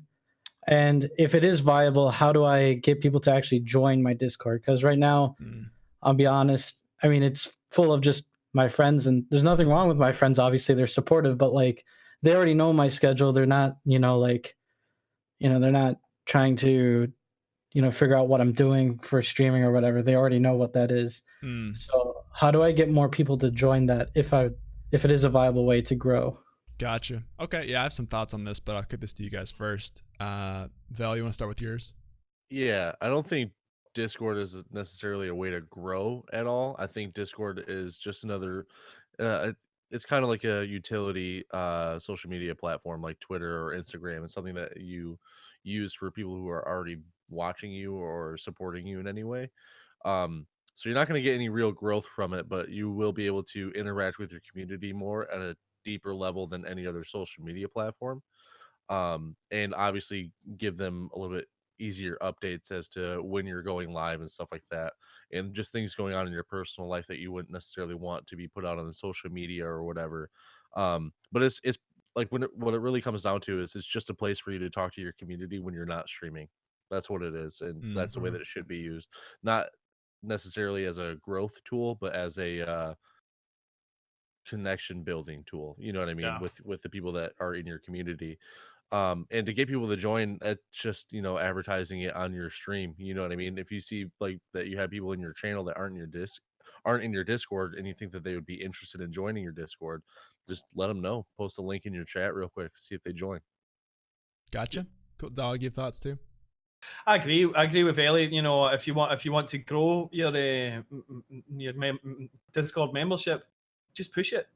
Have it as if you're on Twitch, have it as a command that people can use to get a link to it. Put that command in your stream titles. To have it pop up as a timed command. That's reminding people every half an hour, whatever. And push it. Tell people about it. Tell them that they're, it's a great place to find great people. But again, also echoing what Veli said, Discord's a hub. It's not. It's a hub where you can all connect. That you've already connected. It's a hub to touch base with. So that it's somewhere where people can come and find out what's happening very easily without having to go through Instagram posts or any other social media posts. They can get information quite quickly, and depending on how you run it, they can actually get contact with you very quickly as well. Depending on how involved you are in it. But don't look at it as a way that it's going to bring more people in. It's a way of retaining viewers rather than gaining viewers. When you bring viewers in first time, if they come out your Discord, it's a way of being able to chat to them, talk to them, and that engage with them in a way that might continue to keep them coming in. So look at it more as a way of retaining viewers that you've got rather than getting more viewers through it. Yeah, kind of put more time into the ones that you already have, essentially. Yeah. Gotcha. Yeah. Shady, you have any thoughts to add? Yeah, I would say it's more about strengthening the bonds that you guys you build with your viewers. I'm old enough to remember like AOL chat rooms and stuff like that. And it's kind of similar to that, it's a chat room. It's just people there, you get to hang with them. They get to see a different side of you, because streaming is always going to be a different mindset when you're live. When you hit that live button, you're doing your streaming thing. But like when you're offline, you can bullshit more. You can say the shit that you might not want on Twitch. Be careful with that, though. Yeah. True. But yeah, I mean, don't get. You see a lot of leaks from stuff people say in Discord that comes back to bite them. So, well, don't be. Yeah, that's a whole different subject. You want to be that stupid, then you're that stupid in life anyway. Right. But it's building a friendship, like I've met really good friends through streaming, through Discord, and we continue talking through Discord. And communicating with these people offline is what's going to draw them back. Yep. You know, you're not going to use Discord to get people to start coming to your channel. These are for the people that have already come to your channel and they want to get to know you more, you know, and interact with the people that are with you already. Yeah, I can't think of any Discord really that has grown a channel. It's always the other way around usually. Right. So just to touch quickly on like the TRUgaming Discord, our Discord is a pretty unique growth case because we jumped on Discord like the instant it started getting popular. And a lot of people just joined because of like giveaways and just general Discord hype. It was so new and you wanted to be on it. And also, I would say the vast majority of people in our servers do not watch the stream. So in that sense, it's not a great way to grow a stream. But the thing is, you have to have a reason for people to join the Discord. And it kind of goes back to what I was saying for the last caller. I think you should look at each platform as its own value and not as a funnel to get to Twitch. Because there's a lot of value in just creating your own Discord presence and your community. And for most people, those are probably going to be people who watch their stream because that's how they find you and get in the Discord. But if you want to go to Discord outside of that method, you have to have some other reason for people to be there. And so, like in our case, that's a shared community where it's not really about any one thing as much as kind of everybody and just a hub. Or you'll see certain servers about a game or some topic that people are joining to discuss about. But I do think, like I said, there's a lot of value in just creating a Discord of your own and growing that. Not necessarily just to push people to Twitch, but just to, you know, establish yourself across multiple social media as a multi-purpose brand, if that makes sense. Okay. Yeah. Lumberjack, do you have questions or thoughts to add? One last thing. I know, Dogg, you're talking about like a timing thing for Twitch, and I do have that set up for like, you know, just my socials and Discord and YouTube. Is there such a thing as like too many timing things? Is there yeah. Well, I mean, if you're looking at chat and you see loads of the timing things and no chat, then your timings they're happening too often. You know. Okay. Nobody wants to come in and see the chat. Just, you know, your post bot. from the bot. Yeah, basically. Yeah, that's it. Basically, nobody wants to just see 4 or 5 posts from a bot in a row. Okay. So what to do is that's an organic thing that you're going to have to just play about with, but that you can set it so that it only posts after there's been a certain amount of lines posted or comments posted in the chat. You know, so you can say after, you know, it can only post every 20 minutes after there's been 10 posts in chat, say, you know, and that means it'll always be divided up. You'll always have a space in between it. But that's the only time it's too much is when it's just backing up in chat. Yeah. That's the only time. Also, I think you should be careful not to put paragraphs in your bot messages because sometimes you see that people just write novels and it's a mess. And honestly, I think commands are really big too. Because that way you can just trigger a bot post when you need it instead of having an auto post. I feel like the percentage of time people are going to click on something that's an auto post is very low, as opposed to it just comes up in conversation and you can trigger the alert and it comes right there. So yeah, I would also say, like, here's a little plug: the Stream Deck is fantastic for that. Because you can put in what chats you want it to say, and you can just hit a button. If somebody's like, "Oh, do you got a Discord?" You can hit a button instead of having a timer. Because if you start filling up chat with timers, you're not gonna have a good time. Look at you, Streamlabs chatbot that posts blank URLs every 5 minutes. Like, I don't know if you've seen their cloud bot. So they have it's a really cool feature, and it's if somebody makes a clip, it will repost the clip into chat like in 2 seconds, and then like it'll post every few minutes to the top clip of your stream. But apparently it has a bug in it where it just keeps posting no link when no clip has happened. It's just like, hey, go watch this clip, and there's nothing there. And I'm just like, thank you. I'm confused. Just a reminder that nothing interesting has happened in your stream. Lumberjack is a failure. Thank you for calling in, man. I appreciate it. Yeah, thank you guys. Have a good day. You too, man. We'll talk to you soon. Bye now. All right. Now we have Crazy Eyes ready to join. Right now, he's the last caller. So if you guys want to get on after him, EQ is available. Oops, I did the wrong thing there. He has been hosting the new podcast After Dark, which has been going pretty well. So he's got some podcast experience. Adam in right now. Take over the show. Yeah, he's just slowly working towards full podcast domination. Crazy Eyes, you there? Hello. Hello. How you doing? Good. What's happening? Not too much. You're calling in. That's what's happening. You called me. Called us, bro. Oh, you're right. I did. Look, I don't know what one of those other guys was talking about. I beg people for subs, gifted subs, and to play with them. I only get banned like 30% of the time. So like, I don't really know what they were talking about. Yeah. Okay. So I was thinking about the whole Twitch versus Mixer versus the other platforms that don't really exist anymore. I don't without some kind of Twitch Prime equivalent, it's nothing's really going to catch up. I don't think. I mean, at least for the streamers, that's my biggest incentive, because I know a lot of poor people, but they also have Amazon Prime, and I'm like, hey, why don't you just do it? Just like come here. So, but like Mixer, I mean, why don't they do like Xbox Live Gold will give you like a thing, like one per month. Yeah. You know what I mean? Well, they have something like that actually, where I think you get like your first sub for free or something. Or at least the streamer gets some cut of that if you have the Game Pass. But That's raw. This is that I know a lot of poor people. That's my big straw. But like the difference there is it's not, Amazon Prime is such a universal thing, right? You don't have to be a gamer to have that, as opposed to the Game Pass, which is very specific. So I think you're right at that point. Do you have like any ideas there?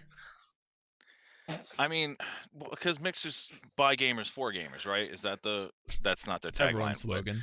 Yeah, that's the thing. But I mean, like if I got a sub from my Xbox Live Gold, I'd probably actually use it and maybe actually watch people on Mixer. Like I actually streamed a little bit on Mixer before I even started on Twitch, because Forza was giving me stuff in their video game for streaming on Twitch or on Mixer. So I don't know. I thought maybe that would be a good incentive. If more games did that, or Microsoft did that with more of their first-party titles, then I think that could improve their platform. Okay, some more kind of drops from some of the games on Mixer.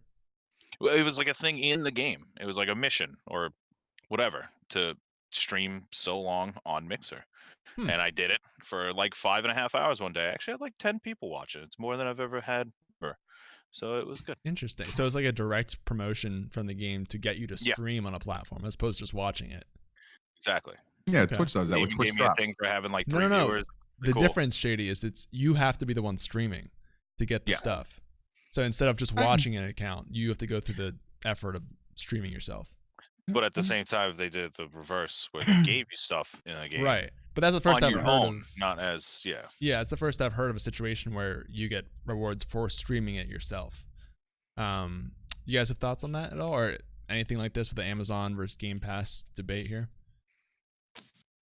I mean, it's a fair point. It really is a fair point. Like you said, you know, a lot of people have Amazon Prime who are not necessarily gamers. And there's no doubt that there's a lot of kids out there using their mum or dad's Amazon Prime each month, you know, to sub to their favorite streamer.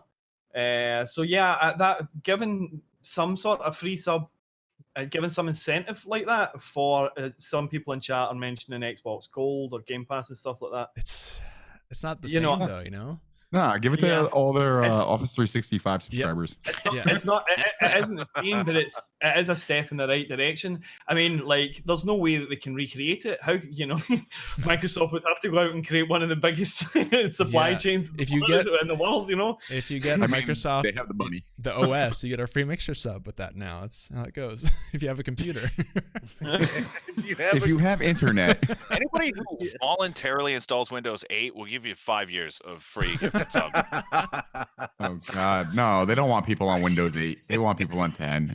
No, I mean I agree. It's a really hard problem to solve because there's just nothing on par with Amazon that has that kind of huge reach. What's this Amazon Prime thing? I don't know about it. So I think you have a song for that. You got like a thing? Talk about Amazon Prime, where you link to your Twitch account, and then you have Twitch Prime, and then you can subscribe to your favorite streamer on Twitch for free for 30 days. and games lose content.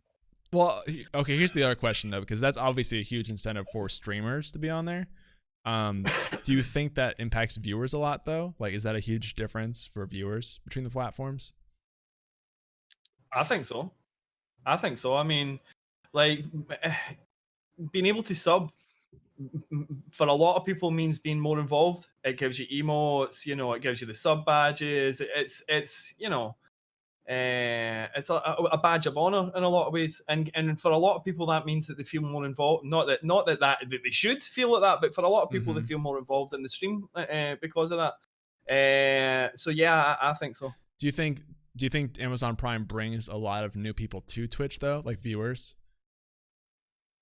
I don't think so. Okay, because there's no argument where you could say, at the end of the day, what does the streamer care more about? Prime subscriptions or viewers? Right. And so in that case, as long hours versus stream hours. Right. Viewing how many Prime subscriptions I have. The only thing that I think that Mixer could do, instead of having like Twitch Prime, is like they already have it, so like you build up like embers or whatever just by watching the streamer. So like, what if you could like, instead of use embers to, I don't know, like instead of cheering bits to the streamer, you know what I mean? Like, what if you could like convert those into a free sub for that month or something? You know what I mean? Like maybe something along the lines of that, where all you have to do is just watch. Yeah. If they're already trying to monetize watching anyway. Yeah. Well, they got rid of the monetized watching. Now it's. Well, I'm gonna shut up now. Yeah. the sparks are no longer like a currency. They're like Twitch just did the stream channel currency. Oh, okay. So that's what they've become. So they're dumb. I mean, they're getting better. So last week they just reduced their sub price. Their sub was $5.99, $6.99, something like that. Yeah, I forgot to mention that this week. And so they just dropped it down to match the sub price of Twitch. So I mean that's a big incentive as well. There's a lot of things Microsoft can do to drive it, and I think the free Mixer sub with like Gold or Game Pass or something is actually a great idea. It'll be interesting to see. I mean, I would bring that up to them, MPI, before I take your idea. It's really dumb. I'm gonna go tweet your idea to them. We'll have to see. I mean, that's the thing, though. Like I said, is I think Amazon Prime just so universal, as opposed to even like Xbox Live is huge, right? But it's a fraction of the people who have Amazon Prime. Yeah, so absolutely. It's a tough question to solve. I think it comes down to just the people in general, because not every viewer is going to know about Amazon Prime or have it. Like you go back and look at when Ninja was streaming with Drake, like there were thousands of people in the chat who didn't use Amazon Prime. But then he mentioned it, and 2 seconds later, his chat literally turned into sub by Amazon Prime. Oh yeah. Yep. And you guys heard. Yeah, exactly. Microsoft offered me a free subscription to Ninja, and I said no, because I don't have to go beyond Mixer to look at that. Yeah, they're giving all the big ones a free one. Yeah, like so Shroud has a free one right now on his move. And I think Goth has a free one as well right now. I think he's even on their Twitter header right now. It's just his. Nice. Just him. All right. Yeah. Cool. Well, Crazy Eyes, anything else to add there? Nope. All right. Thanks for calling in with your Giants. Oh, all right, he's gone. Bro, say goodbye. How rude. You didn't even say bye. Oh my god. You're a squirrel now. And of course, calling in here at the last minute, we have British Avenger. I was waiting. I knew it, dude. Did he do his 1v1 channel? No, he did not. He didn't like my awesome idea. What? Stop slacking. British, hello, welcome back. Hello. Yeah, 1v1 me. Hey, Brett. That'd be a great welcome. What do you want to talk about on the show today? So, this might be talked like in the previous episodes, but I want to know, like, is it against like 2S, especially for like PG streamers to drink alcohol on camera while you're streaming. Okay. They want to answer this one? Well, I don't know, but that's a bloody good question. It is not against TOS. It is not against TOS to drink on stream. Right. It's But I don't know against if you have TOS to- if you do it for subscriptions or donations. If you're incentivizing people to donate. But Yeah. if he has the family-friendly tag, can he still use that? Yeah, know, that's like- what I like- mean is. I don't think there's any restrictions to the tag. Is there? Okay. I mean, it's just the Uh, tag. I think that there would be, but I don't think there's anything about the tag in TOS. right. Yeah, I like trying to judge based off the perspective of family-friendly viewers.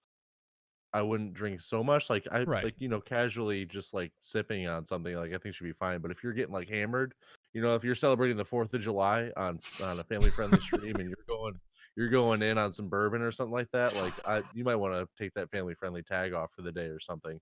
Yeah. But yeah, just as long as you're keeping it casual and classy drinking, you know what I mean? Like you should be okay, but just don't overdo it. Somebody in the chat mentioned it might be treated like a wrong category and someone just ask you to change it. I think that might be true. Right. But again, tags are so new compared to like categories that I don't know if there's even any rules in the TOS about it. So family friendly is also the option in settings where you can when you mature content and stuff like that. That's true. If you go through And that so specific mode, yeah. You might need to set mature content. Now, will they come screaming at you if you don't? Probably not. Exactly. That's the thing. Like, is that even in TOS? Because that's not a tag as much as a channel category. Yeah. I don't know. There's not a good word for it, but I don't think that would be in TOS either. I don't know. Maybe it is. Start drinking and let us know what they say. Yeah. Ask for forgiveness, not permission. Anything else to add there, British, or other questions? There's one other question. I've talked about this to Dogg. Of course, like my main problem as a streamer, I don't really get myself out there, and of course, like I want kind of go about Twitch as a business, and of course, the whole like thing of like selling out, like people think it's wrong or whatever, but like if I'm going to try to do this in like a business style, I need to kind of like, I guess, sell out in a way. But of course, my main worry about it is like putting a sub account or like kind of like that. It's going to grow opinions and like it could turn into bad opinions. Okay. So you want to try and take more of like a business mindset with your stream, but you're worried about the look of putting a sub count or a donation goal on your stream for people. Yeah. Gosh. Okay. Dogg, I guess you were talking to him about this already. You have thoughts? Yeah, I mean, we spoke about this before. Like, at the end of the day, some people, it depends what you want for your streaming. If you want to be more business-like about it, then having a sub count or pushing towards that kind of thing, looking at your revenue, isn't a bad thing. Is it going to turn some people off? Yeah, it's going to turn some people off. But again, this is getting back to the person that was coming in and talking about people coming in and asking to play on stream with them.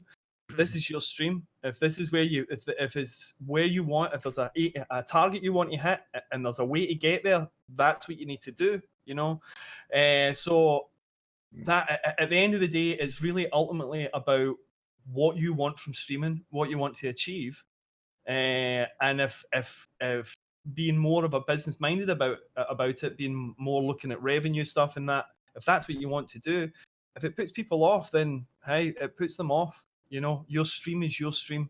Again, to reiterate a point from earlier, it's your stream. What you want to achieve from it are your goals, and you're right and entitled to have those goals. So I would not worry as much about people's perception, of it, because if it feels right for you, then it's right for you. Okay. Val, do you have thoughts? Yeah, I think like for me, like I don't have any of that stuff up, but that's just because for me personally, if I see that on my stream, it just gives me a weird feeling. But like I don't like look at somebody else's stream when they have that and think, oh, like they shouldn't have that there or anything. You know what I mean? Like if it's something that makes sense to you, just like Dogg Gaming was saying, if it makes sense to you, it's gonna work. You know what I mean? Because for me, every time I look at my sub count or whatever, like if I like when I did have a sub goal up, it would just give me like this weird feeling. And so you can't really back something that you're doing if it doesn't make you comfortable. You know what I mean? But if you're comfortable with it, then you won't have any issues like that. Like me, I was always internally battling whether or not I should keep that up or if I should take it down. So I figured might as well just take it down. But if you can have that up there and not really have any problems with it, then by all means do it up. You know what I mean? Like show people like what you want to get out of your stream. Show people that you want to have more subs or something like that because they might not know, like they might just be like watching your stream, but if they see that like you want to try to get 5 subs in a day, if they can help you they will, if they can't they won't, and screw people who hate on it. I think there's a good argument there actually for sometimes just having that stuff will actually make people think about it. It's just like the Amazon Prime or Twitch Prime thing, right? If people don't know, then they won't even think to do it.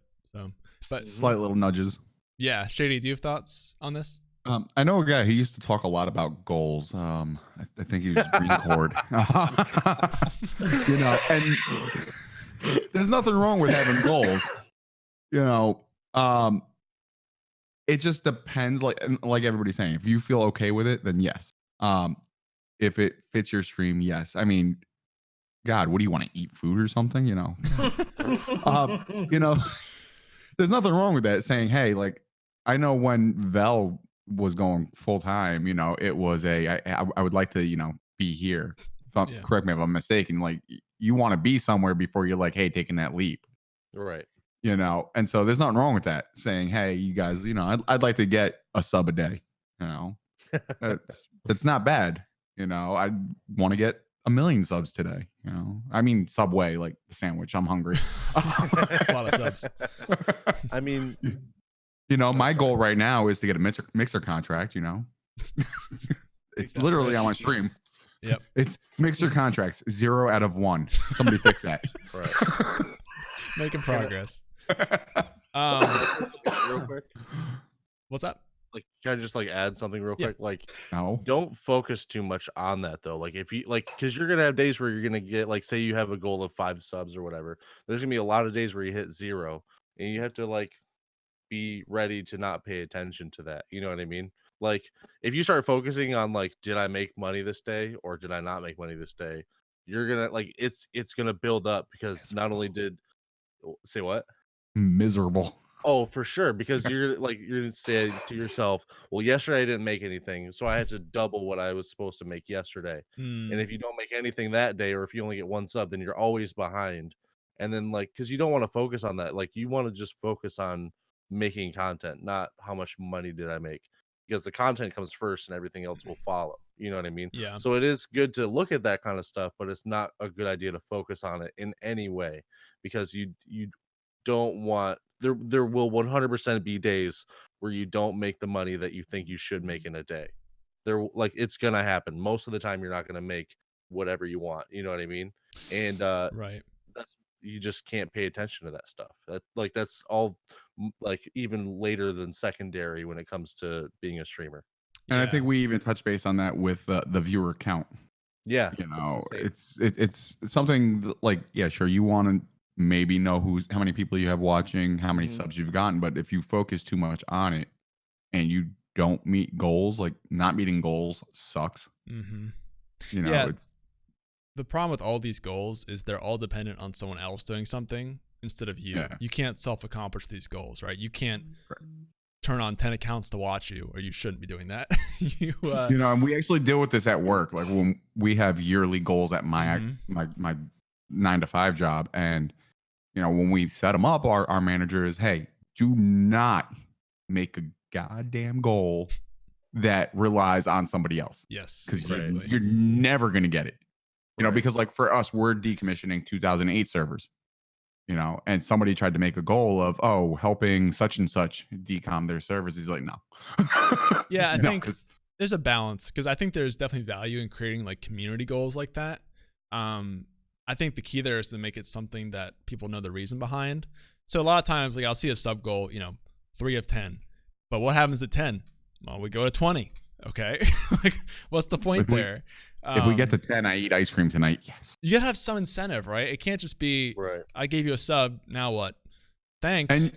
And I think you also have to be like careful where your Twitch stream turns into just a big giant pile of text messages of different goals going on. Oh yeah, that's like you'll see people that'll have a sub goal, but then they'll have a donation goal, then they'll have a follow goal, and it's like, right. bro, that's a lot of goals When you're starting. Yeah, you have to pick what matters. But like, so emote slots are a very easy example of this is just a hard thing that when we hit this sub number, this unlocks, and you guys can make it happen. So that makes more sense than just putting a blank goal with no real payoff, or at least telling your chat like what you're gonna do when you hit this goal. $500 donation goal. I'll get a new camera for you guys or something, and just communicating that so that they feel like they're contributing to an actual goal and not just a number. Yeah, that doesn't mean anything. 1,000 donation goal. I'll shave my head. Yeah. The other piece of that I want to mention quickly, though, we touch on trying to like appeal to what people want versus what you want. I think you have to be careful there because, of course, like it's your stream at the end of the day, and you should run it how you want to. But if you're really trying to take a business mindset, then you have to make sure that what you're making is actually in demand and actually worth supporting as a business, And that's where I think the divide comes in as to whether you're doing this for fun and just for yourself, or if you're trying to make this like, if making your stream a business is very important to you and that's your goal, then you're going to have to factor in some level of what people want to watch. Because you can't just will it into existence if no one cares about what you're doing. And Right. don't take it to the extreme where you're doing something you hate and then there's no point in that. But it's a balance between what you want to do and presenting it in a way that people want to consume. So just be careful of that if going business centered is your focus there. British, do you have any follow-up questions or thoughts to add there? Nope. Cool. All right. Thank you for calling in, man. As always, we appreciate it. Well, see you next week. Yes. See you later, bro. Actually, we will not see him next week because next week is Veterans Day on Monday. So we will not be here. Maybe we'll do a later stream that week or something. Maybe back to Friday or Tuesday or something, but it won't be on Monday. But guys, it's 1 o'clock already. Today flew by because we had straight callers the entire time. Yeah, we have that one question too. Maybe we want to touch on. I know we have so many questions that got asked in the chat. That's the problem. It's the extended stream key. Well, I like to be respectful of people's time. We usually go to about Nobody's 1 got here. lunch. Yeah, exactly. But if you guys asked a question in the chat, again, we had so many callers today, which is awesome. We love our callers. But if you couldn't get your question answered in chat, please feel free to ask it in the Discord, which I'll link right now if you want to post it there, and we'll answer it in the Discord for you. We'll also bring it up next week on the show as the first question before calls come in, if you want to get your questions answered that way. There's a lot of people talking in there, so you're more than welcome to chat in there. But this has been Stream Key, guys. Let's do a little round sign off here. Shady, where can people find you and what should they know? Actually, shockingly enough, for like 6 months in a row, it has been at Twitch /ShadyPyro. Wow. No name change. I know. Green, I'm slacking there. Help me out there. You can come in and enjoy some strategy games. I've been playing a lot of Surviving the Aftermath right now. Oh gosh. Oh, he's back. Lot of survival games, strategy games. So you guys can come by and see that. Awesome. Cool. Go check them out, guys. Dogg, where can people find you and what should they know about you? Found at Dogg_gaming at most of my things. Everything's Dogg Gaming anyway. But yeah, come in. We stream 2 o'clock UK time, Monday through Thursday. And as I say, we play a lot of Siege. If you're new to the game, you're always welcome. If you want to play with a group, maybe you only get to solo queue, come in and play. We also teach people stuff as well, strats and stuff like that. So if you want to learn a bit about the game, come and join and have some fun. Awesome. Guys, links are in the description if you're listening after the fact, and we'll go check them out. And Vel, you know the deal. I'm Belloc_TV, and you can catch me over there on Twitch. And yeah, if you do stop by my channel, you'll see that I'm actually at my legit setup, not here. This is not my setup. I don't want this to give you guys the wrong impression of me as a streamer. But yeah, so yeah, no, but FPS streamer, Siege, Call of Duty, whatever. So yeah, come on by. Awesome. Guys, again, this has been Stream Key. We do this every week, except next week we'll probably do a different day. So stay tuned to Twitter and Discord for the details on that. You can find us everywhere: Spotify, iTunes, Google Play, YouTube. We're everywhere. If you listen to this offline, please feel free to leave us a review or a comment or question, and we'll get to it on the next show. You can do that on Twitter, email, Discord, wherever you want to. And also, real quick, we have a charity event coming up this weekend for Blue Star Service Dogs, which we're really excited about. It'll be from Friday to Monday, all weekend long. We'd love to have you guys come out and be a part of that. If you are an affiliate, you can sign up in the Discord. There's like 2 slots left, so hurry up if you want to do that. But we're really excited. We're giving away Switches and PS4s and flights and trips to conferences and all sorts of stuff. So it's going to be really cool. Come out to that, and we'll see you after that for the podcast stuff. So, yeah, until then, who wants to do the honors? Blaze up. Thank you, Bill, for doing the honors. I'll do that, any day. All right.